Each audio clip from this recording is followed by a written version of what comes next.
हिंद नमस्कार फ्रेंड्स, ज्योति क्लासेस में आप सभी का एक बार फिर से स्वागत है। हेलो दोस्तों, कैसे हैं आप सभी? आई होप आप सभी बहुत ही अच्छे होंगे, स्वस्थ होंगे, स्टडी अपनी कंटिन्यू कर रहे होंगे। चलते हैं हमारी आज की मॉर्निंग की क्लास की तरफ। सभी को सुप्रभात, गुड मॉर्निंग। देखते हैं आज के दिन क्या है कुछ खास। तो फ्रेंड्स, आज है हमारा 26 मार्च की हिस्ट्री एक बार देख लेते हैं, देन अपनी क्लास स्टार्ट करते हैं। वैसे तो 26 मार्च को बहुत सारी ऐतिहासिक घटनाएं घटी हैं, बट हम कुछ इंपॉर्टेंट पॉइंट्स को कवर करते हैं जो कि इम्पॉर्टेंट हमें लगता है। चलिए फटाफट एक दो पॉइंट आज की हिस्ट्री के बारे में देख लेते हैं। 26 मार्च को बांग्लादेश का स्वतंत्रता दिवस मनाया जाता है। और क्यों मनाया जाता है? क्योंकि आज के ही दिन बांग्लादेश पाकिस्तान से अलग अलग हुआ था। आपको पता है ना, पहले जो बांग्लादेश था वो पाकिस्तान में ही आता था। तो आज के ही दिन यानी कि 26 मार्च को ही बांग्लादेश पाकिस्तान से अलग हुआ था। और ये हुआ कौन से ईयर में था? तो 1971, यानी कि 26 मार्च 1971 में बांग्लादेश पाकिस्तान से अलग हुआ था। ये तो हमने एक पॉइंट देख लिया। दूसरा पॉइंट देखते हैं आज की हिस्ट्री के बारे में। तो 26 मार्च 1972 में भारत के राष्ट्रपति बीबी गिरी पहले अंतर्राष्ट्रीय सम्मेलन का उद्घाटन किया। ध्यान दीजिएगा, 26 मार्च 1972 में भारत के राष्ट्रपति बीबी गिरी ने पहले अंतर्राष्ट्रीय सम्मेलन का उद्घाटन किया। तो ये तो थी फ्रेंड्स क्या आज की हमारी हिस्ट्री। आई होप आपको अच्छे से जो भी मैंने बोला वो अच्छे से आपको पता लग गया होगा। मैं बार बार बोलती हूँ, एक रफ और पेन लेके बैठा करिए। जो भी इंपॉर्टेंट्स मैं बोलती हूँ आपको लगता है आप उसको नोट डाउन करते जाया करिए साथ साथ में। अब चलते हैं हमारी होम साइंस की क्लास की तरफ। जैसा कि आप सभी जानते हैं, हम कर रहे हैं हमारी होम साइंस की सीरीज, जिसमें हम कर रहे हैं हमारा क्लास 6 to 12 की पढ़ाई, जो कि बहुत ही अच्छे से हमारी कंटिन्यू चल रही है और आप सभी का सपोर्ट भी मिल रहा है। और इस सीरीज में फ्रेंड्स हमने हमारा क्लास 6 to 8 कंप्लीट कर लिया है। क्लास 9th भी हमारा ऑलमोस्ट कंप्लीट होने ही वाला है। ज़्यादा से ज़्यादा 1 वीक के अंदर हमारा क्लास 9th भी कंप्लीट हो जाएगा और हम आ जाएंगे हमारे 10th क्लास में। तो अगर अभी तक आपने हमारी इन सारी वीडियोस को नहीं देखा है, प्लीज़ प्लेलिस्ट में जाके वहाँ से वीडियो वॉच आउट करके अपने कॉन्सेप्ट आप क्लियर कर सकते हैं, क्योंकि हर एक टॉपिक को बहुत डिटेल में कराया गया है। और इतने डिटेल में करने का फ्रेंड्स हमारा एक ही उद्देश्य है कि एक बार आप होम साइंस की सीरीज को अच्छे से देख लीजिए, समझ लीजिए, ताकि होम साइंस से रिलेटेड कोई भी डाउट आपके माइंड में ना रह जाए। चाहे आप फिर किसी भी फील्ड में होम साइंस से अपना करियर देख रहे हो या फिर आप किसी भी क्लास के लर्नर हो, सभी के लिए सीरीज़ काफ़ी हेल्पफुल होने वाली है। तो प्लीज़ अगर चैनल पर नए जुड़े हैं तो चैनल को सब्सक्राइब करके बेल आइकन प्रेस कर दीजिए हमारी इस सीरीज़ का हिस्सा बनने के लिए। और इस वीडियो को ज़्यादा से ज़्यादा अपने दोस्तों के साथ भी शेयर कर दीजिए ताकि वो भी हमारी सीरीज से जुड़ सके। और हाँ फ्रेंड्स, मोस्ट इम्पॉर्टेंट, अपनी राय हमें अवश्य आप बताया करिए, रिस्पॉन्स अवश्य किया करिए, चाहे लाइक डिसलाइक कमेंट जो भी आपको समझ में आता है आप वो करिए, बट अपनी राय हमें अवश्य दीजिए, जिससे मैं भी थोड़ा सा मोटिवेट होती रहूँ, मुझे भी लगे कि हाँ आप लोग हमारे साथ जुड़े हैं और आपको इस सीरीज़ का बेनिफिट मिल रहा है, आप इसको अच्छी तरह से समझ रहे हैं और पढ़ने में आपको मज़ा भी आ रहा है। चलते हैं हमारी आज की क्लास की तरफ। आज की क्लास में फ्रेंड्स हम करने वाले हैं हमारा चैप्टर 17 के क्वेश्चन आंसर्स की प्रैक्टिस। चैप्टर 17 हमारा था क्या? चैप्टर 17 हमारा था घरेलू देशज औषधियाँ, जो कि हमने कंप्लीट किया। It means home made indigenous medicines, ये हमने पढ़ा और पूरा कंप्लीट किया डिटेल में। आई होप आपने उन वीडियोस को देखा होगा, नहीं देखा है तो प्लेलिस्ट में जाके इस चैप्टर से रिलेटेड जितने भी टॉपिक हमने कवर किए हैं उनके वीडियोस को वॉच आउट करके अपने कॉन्सेप्ट क्लियर कर सकते हैं। फिर आप देखना ये क्वेश्चंस आपसे बहुत ही ईजिली सॉल्व हो जाएंगे। चलते हैं, देखते हैं, स्टार्ट करते हैं बहुविकल्पीय प्रश्न से। बट इसको स्टार्ट करने से पहले हमने प्रीवियस क्लास में क्या पढ़ा था एक बार फ्रेंड्स रिवीजन आज हम भूल गए, जो कि हम हमेशा करते हैं। आपको मैं बार बार बोलती हूँ, जब भी आप कुछ नया करते हैं ना, प्रीवियस में आपने क्या किया एक बार उसको फटाफट, चाहे 1 मिनट ही सही, आप रिवाइज कर लीजिए, तभी आप दोनों टॉपिक को आपस में कनेक्ट कर पाते। फटाफट रिविज़न कर लेते हैं अध्याय एक नज़र के माध्यम से। तो फ्रेंड्स, इसमें हमने घरेलू देशज औषधियों के बारे में जाना था, जिसमें कुछ मसाले देखे थे, कुछ सामान्य पदार्थ देखे थे, कुछ औषधियाँ तथा रासायनिक पदार्थ शामिल हैं किसमें? घरेलू देशज औषधियों में। और फिर इसमें देखा था इसके साइड इफ़ेक्ट, हमने एक पॉइंट कवर किया था। फिर हमने क्या देखा था, अगर किसी को विष काट लेता है तो क्या करना चाहिए है, उससे किस तरह से आप घरेलू देशज औषधियों का प्रयोग करके उस रोग का निवारण या फिर उस दर्द का निवारण आप कर सकते हैं। तो बहुत ज़्यादा तो कुछ नहीं था, बट इम्पॉर्टेंट था। ये सारे ही पॉइंट्स आप देख सकते हैं हमने घरेलू देशज औषधियों वाले चैप्टर में कवर किया था। तो चलते हैं, ये था हमारा प्रीवियस क्लास। आपका रिवीजन आई होप क्विकली हो गया होगा। स्टार्ट करते हैं बहुविकल्पीय प्रश्न से। घरेलू देशज औषधियों के उपयोग से किसकी बचत संभावित होती है, यानी कि जो हमारे होम मेड इंडिजिनस मेडिसिन्स हैं उनके उपयोग से किसकी बचत संभावित होती है। नंबर 1 है समय, ऑप्शन बी कहता है धन, ऑप्शन सी कहता है समय और धन, और ऑप्शन डी कहता है इनमें से कोई नहीं। तो फ्रेंड्स, घरेलू देशज औषधियों का उपयोग करके हम समय और धन दोनों की बचत कर सकते हैं। इट मीन्स ऑप्शन सी हमारा राइट आंसर हो जाएगा। क्वेश्चन 2 देखते हैं। दर्द निवारण के लिए घर में किस मसाले का उपयोग किया जाता है। हमने कई सारे मसाले के बारे में पढ़े थे, उनके प्रयोग के बारे में पढ़े थे, बट अगर दर्द हो रहा हो तो उसके लिए कौन सा मसाला प्रयोग किया जाता है। ऑप्शन ए धनिया, ऑप्शन बी हल्दी, ऑप्शन सी जीरा, ऑप्शन डी काली मिर्च। फ्रेंड, दर्द निवारण के लिए कौन से मसाले का आप प्रयोग कर सकते हो, तो वो है हल्दी। It means option B is हमारा राइट आंसर। क्वेश्चन 3 पे चलते हैं। भूख बढ़ाने के लिए किसका उपयोग लाभकारी, यानी कि अगर आपको भूख ना लग रही हो तो आप किसका उपयोग करके भूख बढ़ा सकते हैं। ऑप्शन ए कहता है हींग, ऑप्शन बी मेथी, ऑप्शन सी हल्दी, ऑप्शन डी लौंग। तो फ्रेंड्स, मेथी का प्रयोग करके अपने डाइट में आप भूख को अपने बढ़ा सकते हो। तो it means option B is हमारा राइट आंसर।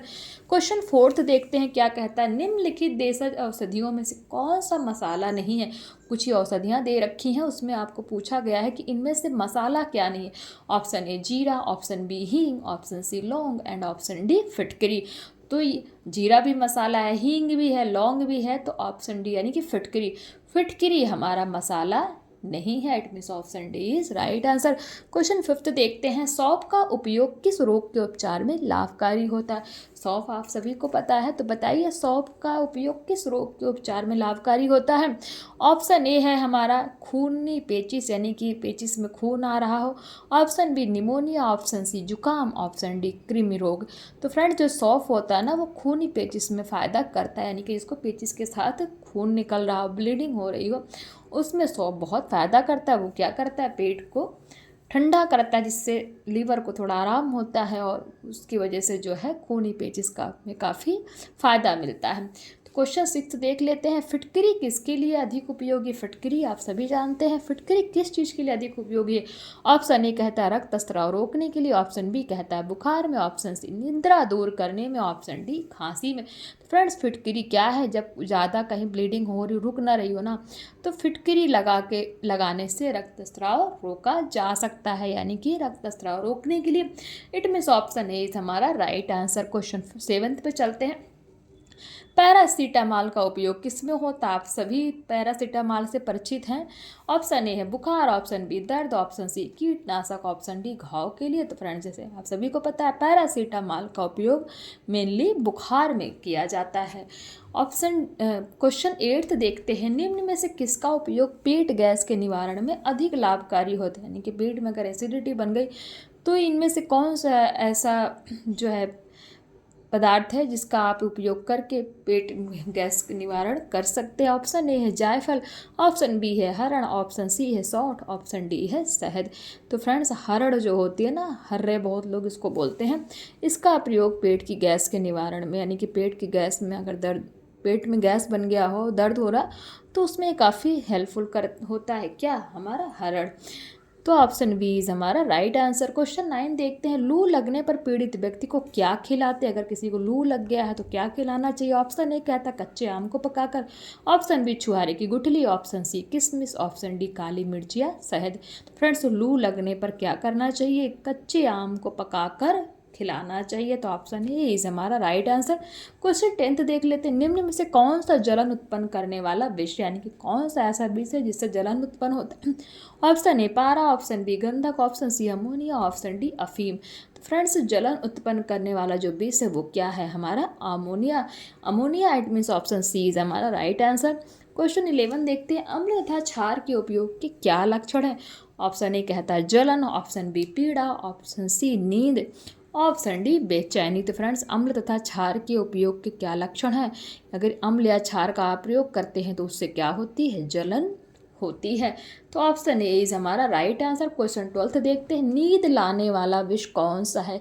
ये कौन सा ऐसा विष है जिसकी वजह से नींद आती है? ऑप्शन ए अफीम, option B caustic soda, option C धतूरा, ऑप्शन डी संखिया। तो फ्रेंड, अफीम जो होता है ना, उसका प्रयोग लेने से यानी कि उसका सेवन करने से क्या होता है? नींद ज़्यादा आती है। तो ऑप्शन ए इज हमारा राइट आंसर। क्वेश्चन 13 देखते हैं, भांग किस वर्ग का विषय? फ्रेंड, थोड़ा सा जुकाम हो गया क्योंकि जहाँ मैं रहती हूँ ना, यहाँ का वेदर थोड़ा सही नहीं है, तो अप डाउन होता रहता है, इसलिए ध्यान मत दीजिएगा। गले में थोड़ी सी खराश है, बट कोई नहीं, चलेगा। तो क्वेश्चन 13 देखते हैं, भांग किस वर्ग का विष है? ऑप्शन ए निद्रा उत्पन्न करने वाला, ऑप्शन बी जलन उत्पन्न करने वाला, ऑप्शन सी आहार नाल को हानि पहुंचाने वाला विष, ऑप्शन डी कहता है तंत्रिका तंत्र को हानि पहुंचाने वाला विष। तो भांग जो है ना फ्रेंड्स, वो क्या है? तंत्रिका तंत्र को हानि पहुंचाने वाला विष है, इस वर्ग का है। ये हमने देखे थे ना, वर्ग भी देखे थे, तो ये तंत्रिका तंत्र को हानि पहुंचाने वाले वर्ग में आता है। कौन? भांग।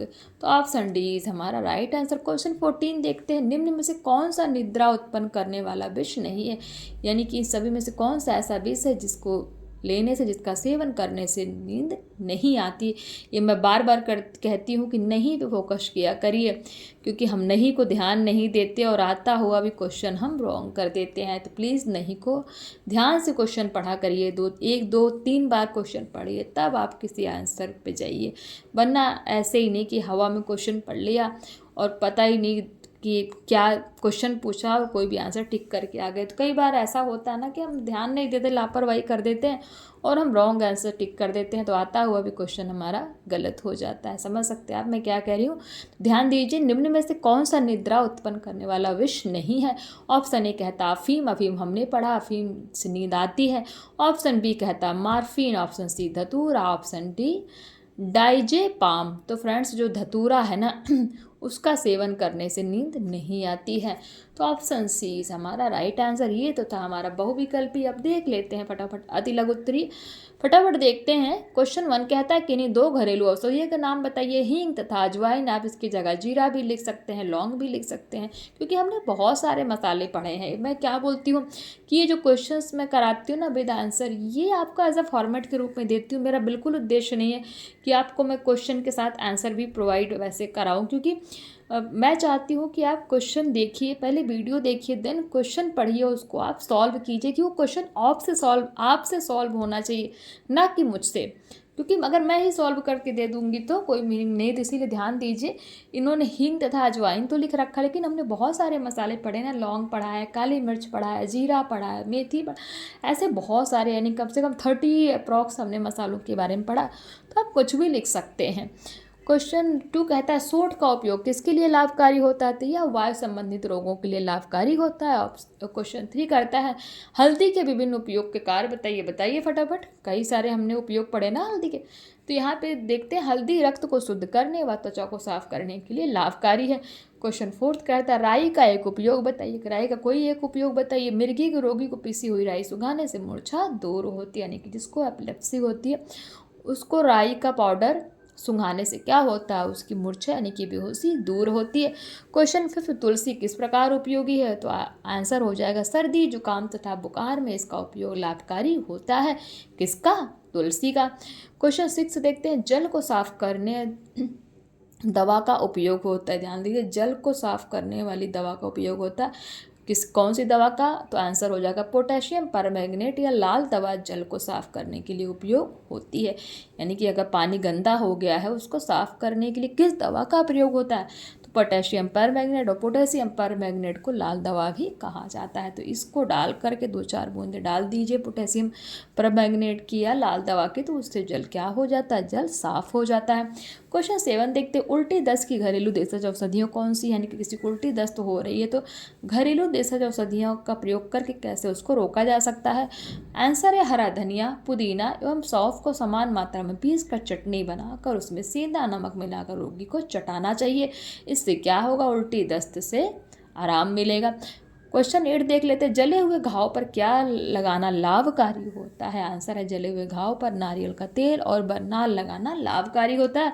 क्वेश्चन 9 थे, अफारे से छुटकारा पाने की घरेलू देसी औषधियाँ बताइए। जायफल के चूर्ण को नींबू के रस में मिलाकर चाटने से लाभकारी परिणाम मिलता है। क्वेश्चन 10 देख लेते हैं, पेट की गैस से छुटकारा पाने के लिए क्या करना चाहिए।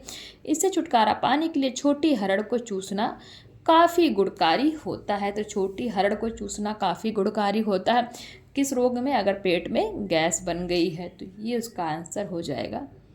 नेक्स्ट क्वेश्चन देखते हैं, क्वेश्चन 11, अम्ल पित्त विकार के उपचार को बताइए। यानी कि किसी को अम्ल पित्त का विकार है तो उसका उपचार कैसे किया जा सकता है। तो आंसर हो जाएगा, इसके उपचार के लिए शंख भस्म तथा सोंठ के बारीक चूर्ण को शहद के साथ चाटने से काफ़ी आराम मिलता है। क्वेश्चन 12, आँख दर्द की स्थिति में क्या करना चाहिए। अगर आँख में दर्द हो रहा हो तो क्या उपाय अपनाना चाहिए घरेलू देसी औषधियों में से। तो फ्रेंड्स आंसर हो जाएगा, बरगद के पत्ते से निकलने वाले दूध को सुबह सुबह 1 बूंद आँख में डालने से लाभ मिलता है। किसको, बरगद के दूध जो आते हैं ना, उसको 1 बूंद आँख में डालने से आँख के दर्द को काफ़ी आराम मिलता है। क्वेश्चन 13 देखते, कुनैन की गोलियां किस रोगी को दी जाती। कुनैन पढ़ा था हमने, याद आया कुछ, हमने प्रीवियस क्लास में कुनैन के बारे में पढ़ा था। तो बताइए, मलेरिया ज्वर से पीड़ित व्यक्ति को कुनैन की गोलियां दी जाती है। यानी कि जिसको मलेरिया का बुखार हो गया उसके लिए कुनैन की गोलियां काफ़ी लाभकारी होती हैं। क्वेश्चन 14 देखते हैं, मुंह के छाले होने पर कौन सा उपचार लाभकारी होगा। यानी कि अगर मुंह में छाला हो गया होगा तो कैसे आप उसको घरेलू उपाय से ठीक कर सकते हैं। तो आंसर हो जाएगा, काली मिर्च और किशमिश को चबाने से मुंह के छाले कम होते हैं। क्वेश्चन 15, नक्सीर से राहत के लिए क्या उपयोगी होता है। जिसको नक्सीर या नाक से खून आता है ना, तो उसके लिए प्याज का रस एवं नींबू का रस नाक में डालने से नक्सीर से राहत मिलती है। क्वेश्चन 16 है, मुहासे कम करने का एक उपाय बताइए। जो मुहासे बड़े बड़े दाने निकल आते हैं ना, ज़्यादातर ये यंग एज में होता है, तो उसका एक उपाय बताइए बोल रहे हैं। तो देखते हैं आंसर क्या कहता है, मसूर की दाल बारीक पीसकर दूध के साथ लगाने से मुहासे में कमी आती है। तो ये तो एक ही इन्होंने पूछा, अगर 2 पूछ लिया होता तो भी आप बता सकते हैं। आपको याद है हमने पढ़ा था, हमने 2-3 पढ़ा था, जैसे उसमें से एक मैं आपको बता देती हूँ। जैसे बादाम की गिरी है, उसको दूध में वो करके लगाने से भी मुहासे में काफ़ी रिलैक्स मिलता है। तो ऐसे 2-3 पॉइंट हमने पढ़े थे, इसीलिए मैं बोलती हूँ कि कोई ज़रूरी नहीं कि जो ये बुक के जो आंसर है आप इन्हीं को लिखो। अगर आपने वीडियो देखी है तो आपको ऐसे बहुत सारे पॉइंट्स मिल जाएंगे, आप अपने मर्जी से भी आंसर बना के लिख सकते हैं। हाँ, थोड़ा टाइम लगता है, थोड़ा दिमाग लगता है, लेकिन अगर दिमाग ना लगाओगे आप तो कैसे चीज़ें समझ में आएंगी। तो इसीलिए कोशिश कीजिए ज़्यादा से ज़्यादा क्वेश्चन खुद सॉल्व करने की। अब देख लेते हैं क्वेश्चन 17 क्या कहता है, आहार नाल को हानि पहुंचाने वाले 2 विष का नाम बताइए।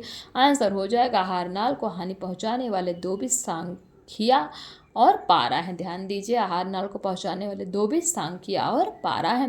क्वेश्चन 18 थे, मदिरा के प्रभाव को कम करने के लिए क्या करना चाहिए। तो आंसर हो जाएगा, ऐसी स्थिति में व्यक्ति को नींबू और गर्म पानी में नमक मिलाकर पिलाना लाभकारी होता है। क्वेश्चन 19, क्लोरोफॉर्म के प्रभाव को कम करने में किसकी भूमिका होती है। तो आंसर हो जाएगा, इसके प्रभाव को कम करने में इमाइल नाइट्राइट की भूमिका प्रमुख होती है। क्वेश्चन 20 है, बच्चों को विषपान की दुर्घटना से बचाने के लिए कोई एक सावधानी लिखी है। तो घर में उपयोग होने वाले समस्त क्षार और अम्ल बच्चों की पहुंच से दूर रखें। और भी हमने कई सारे पॉइंट्स पढ़े थे कि बच्चों के विषपान की दुर्घटना से किस तरह से बचाया जा सकता है। तो फ्रेंड्स ये था हमारा चैप्टर 17 और इसके थे क्या, अति लघुत्तरी क्वेश्चन, बहुविकल्पी क्वेश्चन जो कि हमने सॉल्व किए। ये सारे क्वेश्चन थे।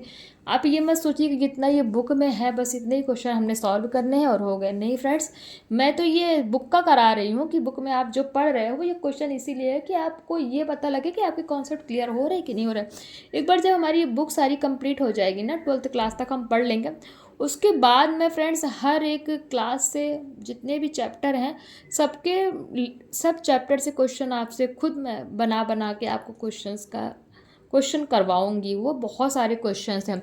अभी तो देखना क्वेश्चंस की भरमार है आपके लिए, तो इतने से बस नहीं है। ये तो बस एज आपको कोई ये करने के लिए है कि चैप्टर आपको समझ में आ रहा है कि नहीं। अभी थोड़ा कीजिए, फिर आगे स्पीड अपनी बढ़ानी है। बहुत सारे क्वेश्चंस की प्रैक्टिस हम एक एक दिन में करेंगे। फिर हम करेंगे ही क्या, हम क्वेश्चन की प्रैक्टिस ही करेंगे, क्योंकि हमने सिलेबस तो पढ़ रखा होगा। फिर हम बस क्वेश्चन की प्रैक्टिस यही करते जाएंगे। फिर हम जितने भी एग्ज़ाम्स होते हैं ना, TGT, PGD, नेट, इन सारे क्वेश्चन के प्रीवियस ईयर लाएंगे और इनके क्वेश्चन को आपसे मैं सॉल्व करवाऊंगी और आप देखना आपसे इजीली क्वेश्चन सॉल्व ही होंगे। इसीलिए बोल रही हूँ सीरीज़ के साथ जुड़ जाइए, क्योंकि आगे बहुत मज़ा आने वाला है। अभी हम डिटेल में पढ़ रहे हैं, बट डिटेल में पढ़ने के बाद एक बार कॉन्सेप्ट क्लियर होने के बाद ना आप देखना कोई भी क्वेश्चन आपसे कैसे ही ईजिली सॉल्व हो जाता है। तो थोड़ा सा यकीन रखिए और थोड़ा सा धैर्य भी रखिए, क्योंकि किसी भी बड़ी सफलता को पाने के लिए धैर्य रखना बहुत इंपॉर्टेंट होता है। बिना धैर्य के फ्रेंड्स कुछ भी नहीं होता, और शॉर्टकट से तो हम कुछ कर भी नहीं सकते। शॉर्टकट से छोटी मोटी अचीवमेंट हम पा सकते हैं, ये सकते हैं, बट अगर कुछ बड़ा करना है लाइफ में तो थोड़ा धैर्य और थोड़ी सी मेहनत तो आपको करनी ही करनी पड़ेगी। तो आप समझ रहे होंगे मेरी बात, मैं क्या कहना चाहती हूँ। तो ये कुछ क्वेश्चन थे। अभी देखिए, लघु उत्तरीय प्रश्न है, घरेलू देशज औषधियों के महत्व को स्पष्ट कीजिए। मैं इसमें ज़्यादा कुछ बताऊंगी नहीं। और इसमें एक है प्राथमिक चिकित्सा में सहायक, सामान्य रोग के निवारण में सहायक, हमने सब पढ़ा है। साइड इफेक्ट से बचाव, ये सारे ही पॉइंट्स हमने पढ़े हैं। क्वेश्चन 2 कहता है फ्रेंड्स, कुछ ऐसी देशज घरेलू औषधियों के नाम लिखिए जो प्रतिदिन साधारण उपयोग में आती हैं। बहुत सारे मसाले हमने पढ़े हैं, बहुत सारे रासायनिक पदार्थ पढ़े हैं, सामान्य पदार्थ हमने पढ़े हैं। तो बहुत सारी चीज़ें हैं, आप देख लीजिए, आप लिख सकते हैं। चाहे तो इनका स्क्रीनशॉट भी ले सकते हैं ऐसा एग्जाम्पल के रूप में, बट फिर भी मैं कहूँगी क्वेश्चन आप लिया करिए, खुद इसका आंसर बनाइए। अगर सही से कंपटीशन कोई बीट करना है और सही से कोई एक सीट आपको चाहिए किसी भी एग्ज़ाम में, जहाँ भी आप देख रहे हो होम साइंस से अपना करियर, तो बहुत मेहनत करनी पड़ेगी फ्रेंड्स। इसीलिए थोड़ा थोड़ा करके एक एक कदम चल के ही हम अपनी मंजिल को पाते हैं, आप सभी को पता है। तो इसीलिए जो है ना, पढ़िए इनको। और मैं बार बार कहती हूँ, क्वेश्चन आप सिर्फ लिया करिए, आंसर अपनी मर्जी से किया करिए। आप खुद बताइए, इसमें ऐसा एक भी पॉइंट नहीं है जो कि हमने ना पढ़ा हो या फिर आपको समझ में ना आया हो। मैंने तो अपना पूरा प्रयास किया कि आपको हर चीज़ समझाई जाए, समझ में आए। और मैं ये आप सभी से उम्मीद भी करती हूँ कि जितने भी मैं चैप्टर्स पढ़ा रही हूँ, उनके टॉपिक पढ़ा रही हूँ, आपको समझ में भी आ रहे होंगे। इसीलिए तो बोलती हूँ फ्रेंड्स, रिस्पॉन्स करो ना। रिस्पॉन्स नहीं करोगे तो मुझे क्या ही पता लगेगा, आप ही बताइए। रिस्पॉन्स करिए, मुझे भी तो पता लगे कि जो आप पढ़ रहे हो आपको समझ में आ रहा है कि नहीं। ये देख ले, तीसरा क्वेश्चन है, कुछ रासायनिक पदार्थ प्रायः औषधियों के रूप में प्रयोग किए जाते हैं, उनके नाम लिखिए। जैसे हमने पोटेशियम परमैंगनेट, बोरिक सोडा, बहुत सारे हमने पढ़े थे, आप स्क्रीन पर देख पा रहे होंगे। क्वेश्चन 4 है, नक्सीर और कान बहने तथा आँख के दर्द के घरेलू उपचार को लिखिए। नक्सीर का भी हमने देखा था, कान बहना का भी देखा था, आँख में दर्द हो भी तो भी हम क्या कर सकते हैं, इसके बारे में भी हमने देखा था। फिर है, कुछ विष शरीर में प्रवेश करने के बाद जलन उत्पन्न करते हैं, इन विषयों का विस्तार पूर्वक समझाइए। देखा था हमने, क्षारीय विष देखा था और अम्लीय, 2 तरह के विष होते हैं ना, एक क्षारीय विष होते हैं और एक अम्लीय विष होते हैं। अभी हमने प्रीवियस क्लास में ही पढ़ा था, आप लिख सकते हैं इस क्वेश्चन का आंसर। क्वेश्चन 6 है, तंत्रिका तंत्र को हानि पहुंचाने वाले विष कौन कौन से हैं, इन विषयों के नाम तथा प्रतिकारक पदार्थों का वर्णन कीजिए। तो देख लिया था हमने, बहुत सारे पॉइंट्स हमने पढ़े थे। इन्हीं के साथ फ्रेंड्स हमारा ये दीर्घ उत्तरी है, इसमें देख लीजिए कोई आंसर ही आपको नहीं दिया रहता है।